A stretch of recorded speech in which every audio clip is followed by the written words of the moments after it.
بسم اللہ الرحمن الرحیم۔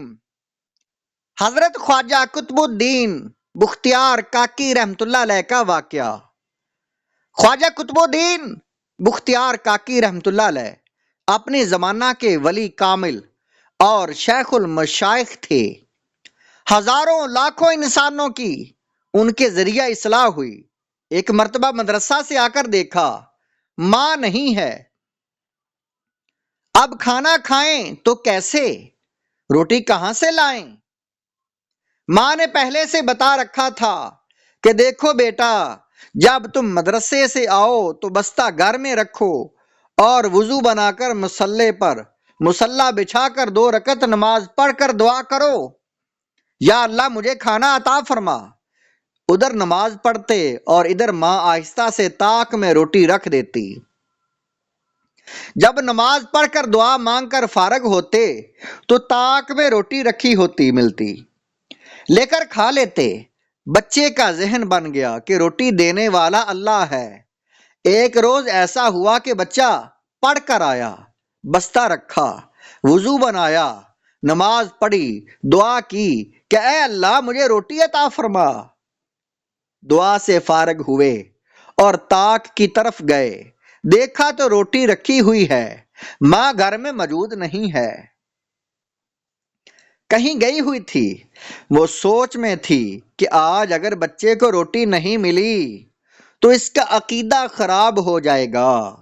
لیکن جب ایک دن ماں گھر میں داخل ہوتی ہے تو دیکھتی ہے کہ بچہ روٹی کھا رہا ہے۔ تعجب ہوا اور پوچھا کہ روٹی کہاں سے آئی؟ بچہ نے جواب دیا کہ جہاں سے روزانہ ملتی ہے۔ بس ماں کو یقین ہو گیا کہ اب بچہ اللہ کے یہاں مقبول ہو گیا ہے، اس کی دعا قبول ہو گئی، بچہ کا اللہ پر یقین بن گیا ہے۔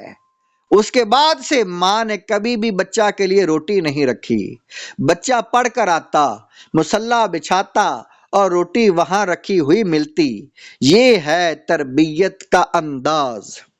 بچے کے اعمال میں ماں کا بنیادی کردار ہوتا ہے۔ حضرت خواجہ بختیار کاکی رحمت اللہ علیہ جوان ہو گئے تو ایک روز اپنی والدہ سے کہنے لگے، اماں جان مجھے 20 راتوں سے مسلسل حضور صلی اللہ علیہ وآلہ وسلم کی زیارت مبارکہ ہو رہی ہے۔ ماں نے کہا بیٹا اس میں ہمارا بھی حصہ ہے، کیونکہ جب تو چھوٹا سا تھا اور دودھ پیتا تھا میرا اصول اور معمول تھا کہ پہلے وضو بناتی، پھر حضور صلی اللہ علیہ وسلم پر 100 مرتبہ درود بھیجتی، پھر تجھے دودھ پلاتی، جس کا نتیجہ ہے کہ تجھے 20 راتوں سے مسلسل حضور صلی اللہ علیہ وآلہ وسلم کی زیارت ہو رہی ہے۔ یہ ہے انداز تربیت۔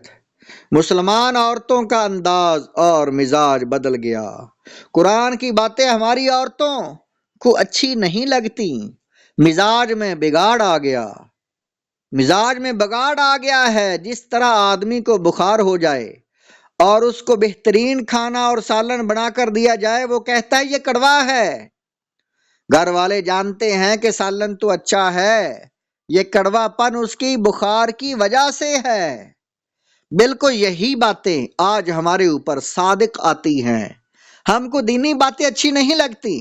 دنیا کے مسلمانوں نے اپنے سروں سے ٹوپی اتار دی ہے۔ ماں بھی چاہتی ہے کہ میرا بیٹا اور میرا بچہ ٹوپی نہ پہنے۔ مائیں چاہتی ہیں کہ ہمارے بچے ہیرو نظر آئیں۔ اسلامی لباس پہنانا تو پسند ہی نہیں کرتی، انگریزی لباس پہناتی ہیں، اس لیے کہ یہ ساری چیزیں ٹی وی پر دکھائی جاتی ہیں اور اسی کو مائیں پسند کرتی ہیں۔ ایک زمانہ ایسا تھا کہ ہماری مائیں شام کو سونے کے وقت صحابہ رضی اللہ تعالی عنہم کے واقعات سناتی تھیں، اللہ کے نبی صلی اللہ علیہ وآلہ وسلم کی زندگی کے حالات سناتی تھیں، انبیاء کرام علیہ السلام کے حالات ان کو سنائے جاتے تھے اور اسلامی بہادروں کے کارنامے بتائے جاتے تھے، تو ہمارے بچوں کے اندر بھی ایسے جذبات پیدا ہوتے تھے۔ آج ساری چیزیں ہمارے اندر سے ختم ہو گئی ہیں۔ کچھ وقت ملتا ہے تو ٹی وی کے سامنے شوہر بیوی بچے ایک ساتھ بیٹھ کر وقت ضائع کرتے ہیں۔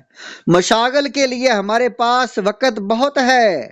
آج کتے اور بلیوں کے حالات بتاتے ہیں، بھوت اور جنات اور پریوں کی کہانیاں سناتے ہیں، گاڈ نہیں ڈاگ کی کہانی سناتے ہیں۔